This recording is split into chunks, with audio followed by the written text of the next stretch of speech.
I'm Will, and this is Film East Chats.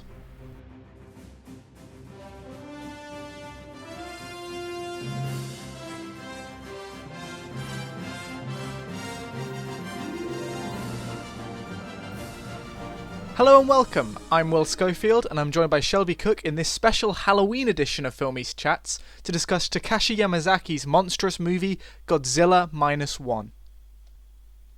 This episode is part of Film East Online, a space for free online content in varying media to educate, inform and inspire all things cinema. Film East is a multi-award winning global film organisation based in the east of England and the east coast of the US. You can view all of our free film criticism publications, podcast episodes and interviews by visiting film-east.com. The 33rd and most recent Japanese outing of the world-famous lizard, Minus One is a redux of the franchise, retelling the story of the 1954 original through the eyes of Shikishima, played by Ryunosuke Kamiki, a former soldier struggling with post-war anguish and survivor's guilt. In this episode, Shelby and I discuss the franchise and its place within filmic and global culture. In a series built on a giant monster slaughtering thousands, how does the major antagonist remain such a beloved and empathy-inspiring figure in pop culture? And how does the film's wider metaphor of honour and survival hold up in our modern political climate? And finally, most importantly, is Godzilla cute? The answer may surprise you. Here's Film East chatting about Godzilla Minus One. Welcome to that spooky Halloween episode of Film East Chats, everyone.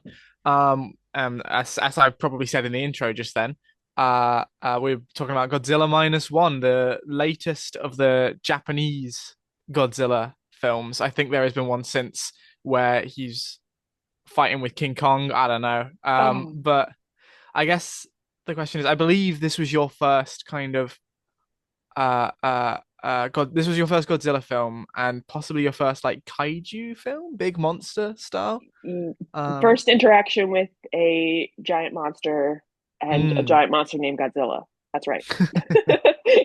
What That's were right. your For the thoughts? longest time, I've always conflated Godzilla, King Kong, and Donkey Kong. I've always just kind of figured they were all the same thing.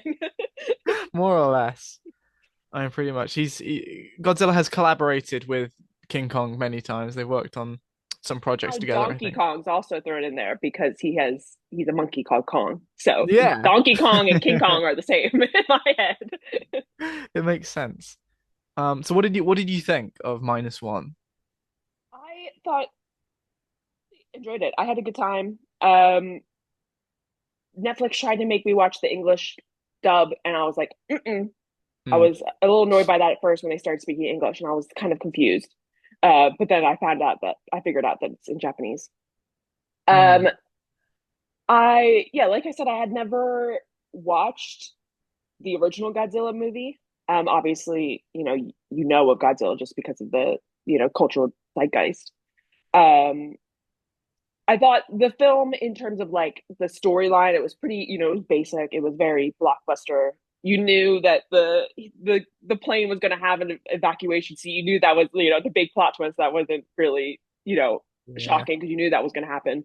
Um, I actually was really on the side of Godzilla. I thought everyone was like tormenting him for no reason. He was just minding his own business. It was their fault that he kept getting bigger because they kept shooting at him. Maybe if we all just kind of sat down and talked to Godzilla and figure out what his problem was, maybe we could all be friends and we could live Right. together, right? It's not his fault. He wanted to go to the city and have a day out. Okay, his tail's just way too big. Like, geez, Sue him. Yeah. yeah, geez, his tail's just too Yeah. big. Someone just needs to tell him that he needs to chill out a little bit. He arrived in Ginza. The first thing he did was he tried to take the train, and then he went to the shopping district and He went was and trying tried to to have get a into the good theater. He was he was trying to have a having nice a day good time in the city and everyone was making a big deal out of it. out. Um, yeah. So I guess you kind of led on to my next question there. What kind of expectations if any, did you have going in? Like, obviously, Godzilla is something of a cultural icon over the Mm. past 70 odd years. He's become a real symbol of Japan specifically, and I think they're very into that. He's very often like kind of used as a promotional tool for tourism. You can often see like people in little Godzilla costumes, like doing adverts and stuff. Um, And in like film and TV and stuff, it's kind of becoming a synonymous symbol. If the Simpsons travel to Japan, they're gonna meet Mm. a Godzilla ripoff. If and even there's an interesting story about this is kind of off topic, but I have to mention this at some point. So in the 70s, I believe, the North Korean basically Kim Jong Il, the former um supreme leader of North Korea. I don't remember if he was the supreme leader at the time, but if he wasn't, he was the head of propaganda. And his one of his big passions was setting up a North Korean film industry. Mm. And so what they did was they kidnapped a pair of directors, a husband-wife duo, and shipped them over to North Korea and basically forced them to make a series of films. And the first one they decided to make, the first film was called Pulgasari, and it was just Godzilla. It was just a North Korean version of Oh, Godzilla. rip off of Godzilla. Well, yeah, but it's striking that in this this controlled nation who wants to create a whole new the nation's art form, the nation's filmic language, the Yeah. first thing they went for was Godzilla. And I guess yeah, so yeah, I guess what did you think of Godzilla before setting in, and did this film match your expectations or? Well, I'm gonna divert a little bit from the Hmm. question you just asked and talk a little bit more about um why I like it's interesting that they decided to choose this monster in North Korea as the sort of um like you said, the symbol of this new media that they were creating. They created this monster. But I was like kind of like diving into a little bit more of Godzilla's history. I was trying to learn more about Godzilla. I was trying to understand him.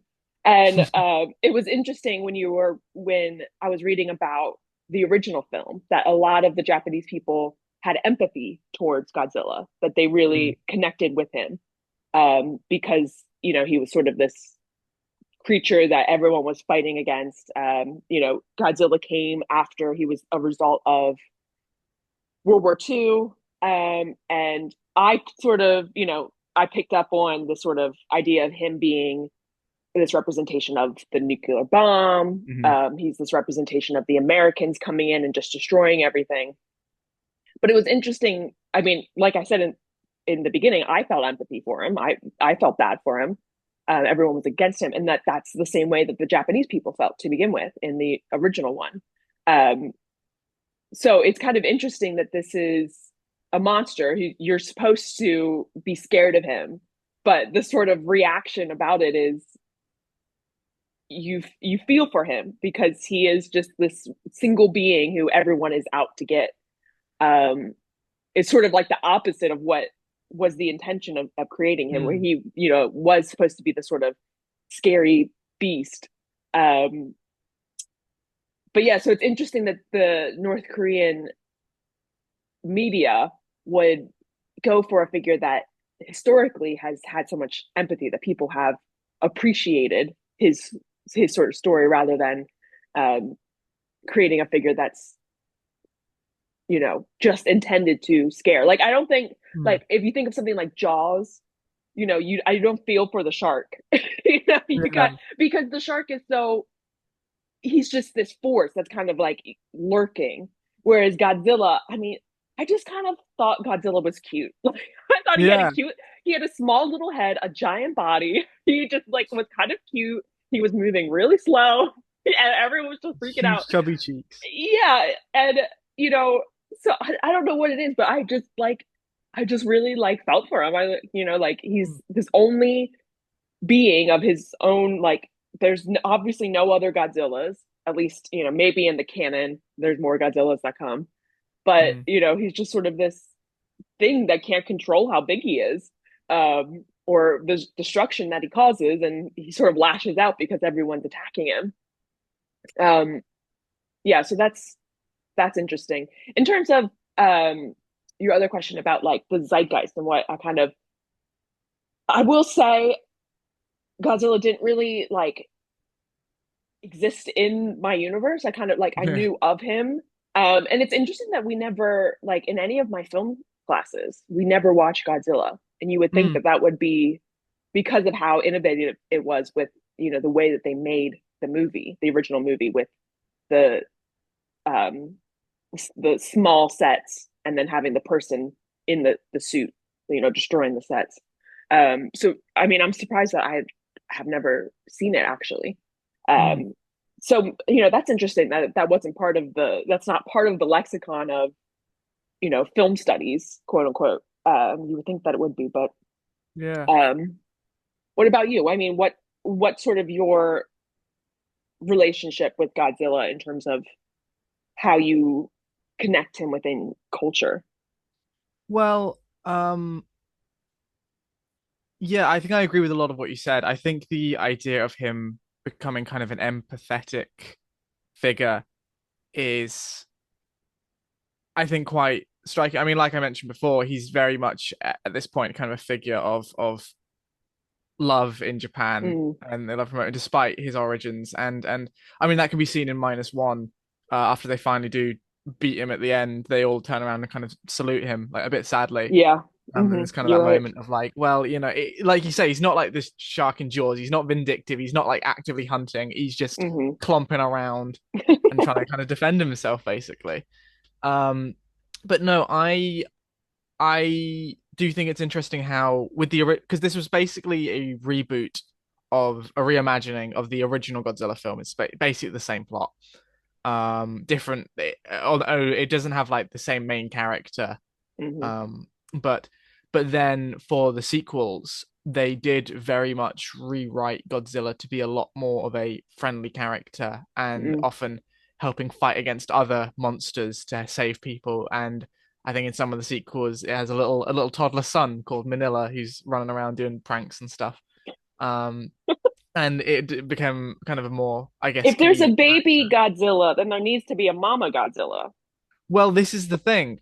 My Where understand did my understanding is that in the second Godzilla, they're like, oh, there's another one, and that one I think is a mother or genderless. I don't know the deep lore.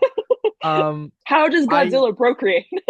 like well exactly. Like, is there a species of Godzillas? Is it I like is it like an egg? Does he hatch? I Like I presume would so. think I he mean, it would might have been hatch. cloned.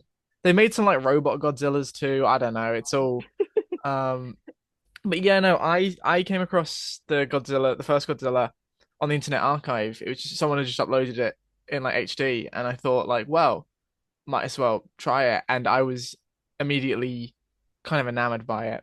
And the first is very obviously, I mean, it was made like it was released 9 years after the atomic bombings of Mm. Hiroshima and Nagasaki, and it's very clearly a, thinly veiled kind of metaphor for that and American aggression and whatnot. And I remember there's a really striking scene where it's the scene where Godzilla like destroys the city for the first time, and he's going around in his big rubber suit and he's smashing buildings. And I was sat in there whooping and cheering. I was like, "Yeah, get him, Godzilla, go for it!" And then after that, immediately cuts to inside of a children's hospital, and a guy is just like, 100% of the children in Tokyo have radiation poisoning, Mm. like from Godzilla's attack. And it was that kind of almost realism hit Yeah. that I found really jarring. It's really stuck with me. And since then, I think Godzilla has been used all over the shop, but I think the ones that are generally the best regarded are the ones that go back to that metaphor. In 2016, I believe they released a movie called Shin Godzilla, which again was kind of a reboot. Whereas in this one, it was treated a lot more. It's about a natural disaster, Mm. basically. It's Godzilla treated as more of a natural disaster than a, radioactive shock and awe sudden assault. It was more a growing thing, and the film is more about government response and how they were trying to deal with this continuing mounting thing. 5 years after the Fukushima nuclear power plant disaster, where it was an earthquake, Mm. tsunami, meltdown, triple threat. Um, and again, here we've gone back to Godzilla as both as a kind of nuclear threat, which is quite topical in the 2020s, I'm sure, but also I think as a metaphor for survivor's guilt, Mm. um, and kind of the grief experienced by the main character. I found it really um, interesting how basically whenever the main character would try and kind of whenever he would refuse to confront his past, whenever he Mhm. would act cowardly, that would ringing the coming of Godzilla, basically. Whether it's on the Mm. island at the beginning of the film or later in the film, he when he's happy with his wife and daughter and he looks over at his parents' graves and he's like, I'm ready to move on from my past." That's what harkens the next big attack. Um, and so I think, yeah, I think there is a real dichotomy in the presence of Godzilla as both this kind of goofy figure of the monster movie genre, and yet also within the films, clearly the people behind them want to carry through this metaphor. And then you have the American films, which are a Yeah, that whole other can of completely worms. rewrote. Yeah, Yeah. that's when I was looking it up, that's what they said, that American version of the original Godzilla, they just completely took out any sort of symbolic significance Mm. within what Godzilla represented. In the 90s, they made a Godzilla movie starring Matthew Broderick Oh that God. is famously terrible. They redesigned him so he looks like a T-Rex because this was Jurassic Park fever. And it was so hated that the people who made the original Godzilla, I think it was Toho Studios, they bought the rights to that movie and that version of Godzilla and then renamed him to Zilla just to say like this isn't Godzilla, it's a different guy, and then Uh-huh. had Godzilla kill him off in like one of the next movies. Like coming and just They should have demolish just him. bought it and then like no one can watch it ever. Yeah. Have you watched that show? I mean, this is a whole different tangent, but have you watched that show called The Studio? With No, is that the one? Oh yeah, I uh have. I've seen a few of it. The with Seth Rogen yeah, one. that's like what Yeah. happens in like the first episode is they have the big studio wants to make a Kool-Aid movie and Mm. Kool-Aid Man movie, and Martin Scorsese comes in, he's like, I want to make a movie about Jamestown. He's like, Kool-Aid, and they're like, yeah, this is the Kool-Aid movie. But the studio executives hate that, like they want it to be the Kool-Aid. So he buys Martin Scorsese's movie and then Oh my god. blacklists it because they need a Kool-Aid Man. And I just think about that all the time. It's just so funny. I Martin love it. Scorsese came onto the show just to do that, and I don't know, Wasn't that's like funny. Kate Blanchett there too as well? Probably, yeah. They had Yeah, everyone it's in they got that everyone. show. That show is pretty good actually. Yeah, I watched the first two or three and I quite. I like the one with where they're trying to do the Wanna. I can't remember. Was it Chloe Yeah. Zhao or someone like that? I can't remember. But yeah yeah. Anyways, I yeah, back to Godzilla. back to Godzilla. Yeah, let's talk about something serious now with Godzilla. Um, I do have a question. So the film is, I think, very centered around the main character's kind of guilt and grief and survivors, and that kind of forms the main thematic through line of the narrative. How did you have any thoughts or feelings about that? Because I have some very mixed feelings about how well I thought they did with that. I Yeah. think for me, what was more interesting, I really was not interested in the main character storyline. I thought Yeah. it was just very weird. Like, because for me, what I found interesting about it was this presentation of a non-traditional family. Mm, I thought that was the most compelling thing, because when you think of Japanese society, especially, in the 1940s, you think of it as very traditional, man and wife, kid. But in this story, the kid is given to the woman. It's not her kid. It's not like she's a prostitute or anything and has this kid. She's given this kid after its parents die during the Blitz. And then she finds him and then just sort of stays. And they're not married. They're not, there's no romantic relationship at all between these two. Um, and it seems like there are a couple of moments where it's like, oh, where did you pick up this woman? Or like the men from the boat are like, oh, you're not married, and they kind of make a big deal out of it. But it's sort of, it doesn't feel like it's that big of a deal that they are mm. this non-traditional family. I thought it was very strange where he's like, all of a sudden she like gets blown to pieces by Godzilla's tail, and then I loved her. It was just like so. It just felt completely out of nowhere, because he spent this entire movie like say, I am not, this is not my wife, this is not my child, yelling at the kid to not call him daddy. Like, it's so weird. I just like, this guy was just like kind of weird. Um, so I think there was like a disconnect between what was trying to be done and what was actually achieved. I didn't feel the motivation there of like why, because he seemed like he really didn't care about these two people. He was just Yeah. giving them a house to live in and like providing for them because that's what men do type of situation. And but then all of a sudden after that woman is taken away from him, he's like realizes, of course, oh, I loved her, all of a sudden I'm gonna, get in my kamikaze plane and blow myself up for her. And I don't know. I thought it was, I just wasn't moved by his story. I wasn't like interested in it. I was more interested in this sort of the narrative around the people having to rise up for themselves and take care of Mm. themselves, and the very explicit statement of this government's not going to take care of us. This government is built around being able to lie to people, and that's what I was more interested in than the protagonist himself. Yeah. I kind of agree with that. I thought that the film really presented a very weird attitude towards him and the Mm-hmm. kind of the idea of like honor and Yeah. like at the beginning how everyone was like you're a dickhead because you didn't kill yourself in a kamikaze attack. Yeah. And I think he raises the very valid point of like we're losing the war anyway. It's Mm-hmm. gonna end. What is me exploding myself in the ocean gonna do? But Yeah. it very much centered around that. And it kind of kept coming back to that. And even and well, like I said before, when he has those moments where he tries to kind of live guiltlessly and get over it, Godzilla comes back. Mm-hmm. And if you're looking at Godzilla as the metaphor for his guilt and grief and stuff, like actualized, then that is, that I think that's quite interesting.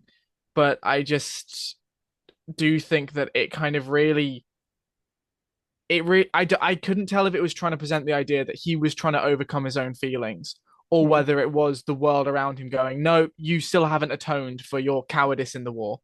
And I think the thing that really bugged me was at the very end, he goes to um he goes to the only other survivor of the initial Godzilla attack and says, "Help me build this plane.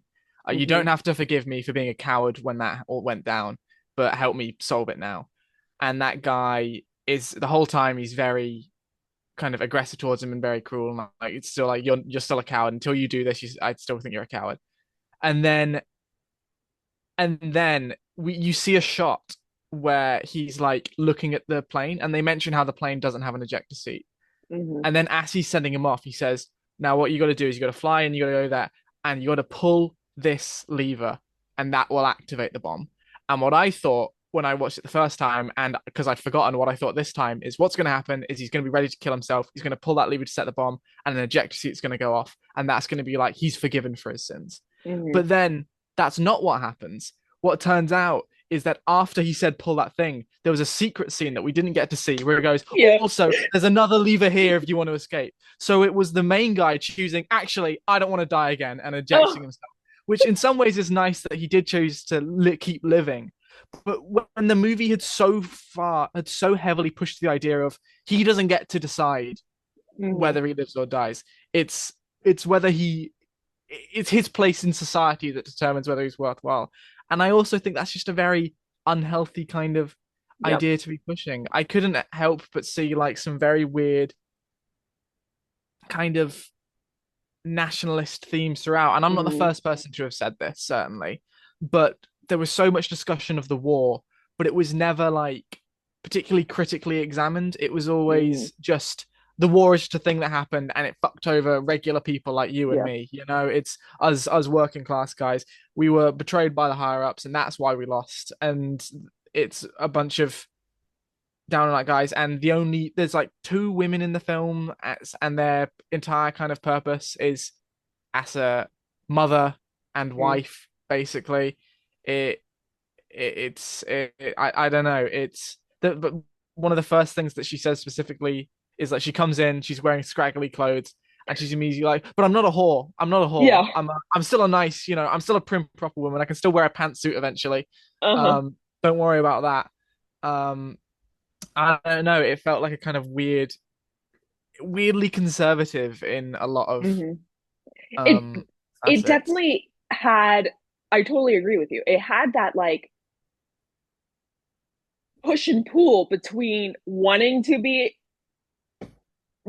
say something profound and then not, like it's kind Mm, of, it felt like there were some additional hands within this production that were pulling some of the yeah. strings. But you're totally right, because they kept making this point of, you need to live, you need to live for more.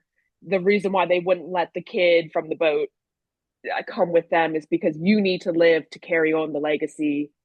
um but they were critical of the government, saying, the government's not going to help us, the Americans aren't going to help us, no one's going to help us, we have to come together and do this ourselves. All of these ex Navy people all come together to risk their lives once again for their country.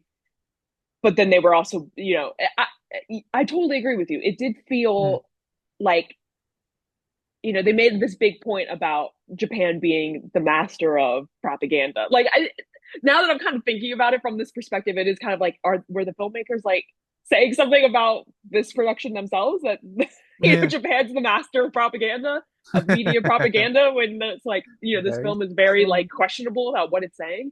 Mm. Um, yeah, so I wasn't like quite sure what I was supposed to feel. Like, I didn't feel, it felt like there was this, within the narrative itself, there was this sort of hand that was guiding this. Like, we never see the military, we never see the Yeah. government, we never see the Americans. They're sort of this omnipresent thing that is a major part of the story. Almost, I mean, I feel like they were more ominous than Godzilla was. They were more of like, they know Godzilla's coming, but no one's doing anything about it. Yeah. They're just sending people out in these boats, knowing that they're gonna get blown up, because no one can stop Godzilla. Um, yeah, I totally agree with you that it was a very weird, uh, what exactly they were trying to say with the story. Mm.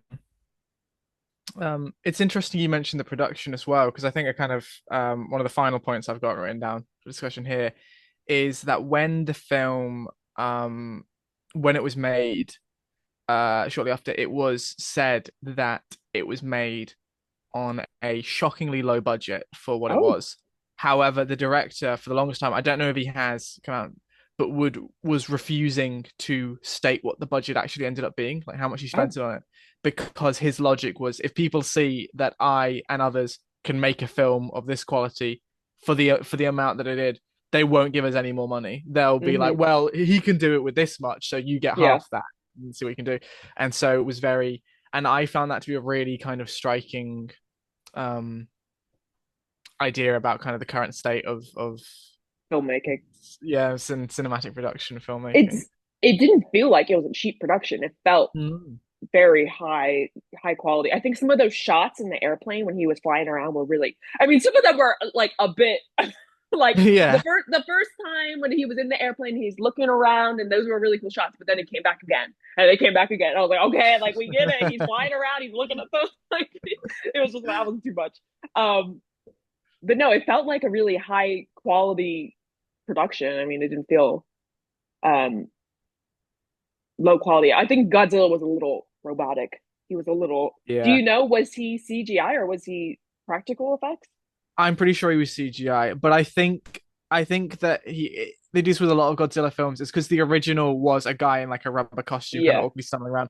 They kind of try to recreate that feel a little bit in the movement. Mm-hmm. That was one thing I really liked about Shin Godzilla, the previous one, is because Godzilla, he's not like a big lizard in that one. He's like, I mean, he starts out looking like a plucked chicken basically, and he grows throughout the movie, but basically grows like like tumors all over himself to the Oh. point where by the end, if you when the camera zooms in, you see he's basically just a mass of flesh that happens to Oh. be in the shape of Godzilla. And Oh, so that its makes me movements are sad. like really creepy. Yeah, it's horrible. Oh, poor Um, Godzilla. it's I know, poor fella. I He's a will say, friend of all Japan. I will say that was like actually kind of cute when they were like these big military guys, and they had this little tiny cutout of Godzilla that they were using as Yeah. demonstration. I was like, oh my god, this is so cute. They're like, we're going to drown him, we're gonna push him down, and then we're gonna blow him back up. And then he had the little Godzilla on the map. Here he comes. Oh my god, look at him. So Yeah. I will say that I was so it was so goofy during that part where they drown him, they sink him, and then they have all these things just blow up around him, and you just see Godzilla. He's just kind yeah, of like down there. He's just like, oh, what's kind going of on? And wiggling he around. whoop, and then he just floats back up, and you're just like, the Poor look on guy. Godzilla's face was like a puppy dog. Like, what the hell is happening to me right now? There was a bit where he was snapping at the main guy in the plane and like batting at him, and I fully said out loud, he looks like a cat. He looks like he's just flying around. I was like, I that's love the why bit. you can't be mad at him. He's just so cute. Yeah. I love when they're given the presentation about the plans and they're like, this is plan A, we sink him. And they're like, what's the next plan? They go, look outside. And they go out and they I was like, I show up don't the get big it. balloon. Yeah, they go, ta-da. And Okay, then what about another it? guy at the back of the room is like, I'm the CEO of the balloon company. This is plan B. And it's like, wow, do you think they like set it up to be like, all right, and then we go to the window and then you go from the middle of the crowd, you stand up like the magician's assistant who was there the whole time. It was just Um, like, yeah, it was very like that sort of thing where it was very goofy, like blockbuster type of mm, situation going on. It didn't have any authenticity to it. It was all very staged, and but that was like kind of the charm of it. You're like, this is goofy. mm, Um, Something that I was that is thinking really good. about when I was watching it, I don't know if you know this, Mm, but this is just something that came to me was did this film, I mean, this film must have been released in Western cinemas, right? It must have gotten a yes. international release. Yeah, Was it I saw it Odeon. was it in Japanese or was it English dub? I saw it in Japanese. Okay. I saw the Japanese version when I went to see it. I don't know how common that was, but Yeah. yeah, it was And subtitled, I that's think. what I was wondering because, you don't really see obviously you other nations have to make blockbusters. They have to make Marvel style blockbusters. But I was just really shocked by the fact that this was a superhero Marvel style blockbuster, but in Mm, Japanese, and that it had a global reach.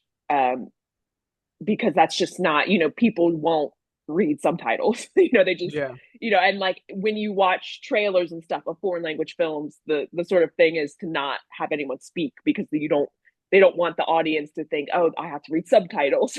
like, so I was like kind of impressed by that fact that it was Yeah. something that could transcend these sort of boundaries that we have where if I live in an English speaking country, I'm only watching English speaking films in the cinema. Or it's going to be an artsy fartsy, art house film. And I think that's kind of maybe that's a result from Parasite, a Parasite just being Mm. so successful and people like realizing that, oh my God, foreign films are good too. It's not just Hollywood movies. Hollywood movies are actually kind of bad. um, yeah, go I ahead. think won it won an Oscar. It won Best Visual Effects in the 2023 I Oscars. So remember like, them going to the Oscars and the little creative team had a little tiny Godzilla that they had on the red carpet. yeah. Oh, Um, well, I'm glad he got to take stage. yeah, no, I was just like wondering if it was in Western cinemas, if it was dubbed. I hate dubs. I hate dubbing. I Yeah. think it just makes me want to die watching a movie with dubs. I would literally rather look at the bottom of the screen the entire time. I like the Ghibli dubs because I like playing Who's That Celebrity. That's always good fun. But like, The only dubs I will listen to is like animation or like cartoon because the mouse don't match up anyways. But when the mouse don't match up, it's like, and then always dubbing actors. I don't know what their problem are. They just are no good. They just always there is a weird, sound so cartoony.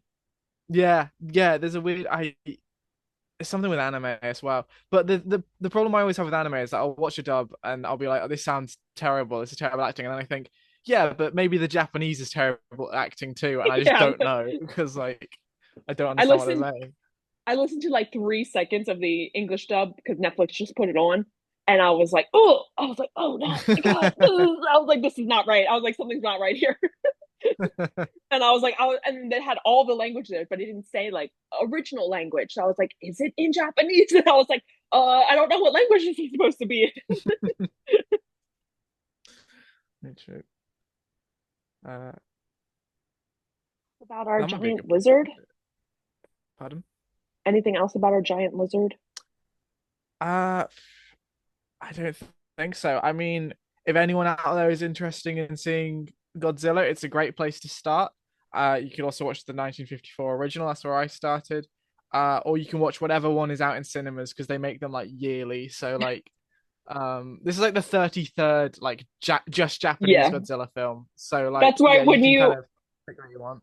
when you recommended, I was like, oh, I was like, there's a lot of Godzilla movies. I was like, I don't know the lore. Do you know why it's called minus one? Like, what does that I mean? don't.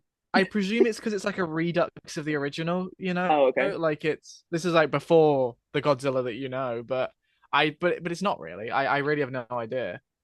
So I was like, Because what's it's not like minus a one? prequel or What? anything.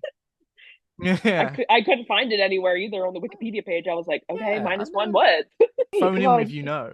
yeah, leave us a comment and hit that subscribe button Yeah, ring the bell. and ring the bell and give us a thumbs up. But that's right. It really helps us out. And thanks for listening, Beth. I know she'll be listening to this Yeah, one. thanks for listening, Beth. Oh my gosh. Our number one fan. Hope you enjoyed this Halloween episode of Film East Chats. To learn more about Film East and our film criticism publications, upcoming events, and unique activities, visit our website film-east.com or follow us on any of our social medias at films_east. And make sure you're subscribed to Film East Chats anywhere you listen to podcasts, including Apple Music, Spotify, and YouTube, so you never miss one of our deep dives into films and TV shows. Again, we're Film East, a global film organisation.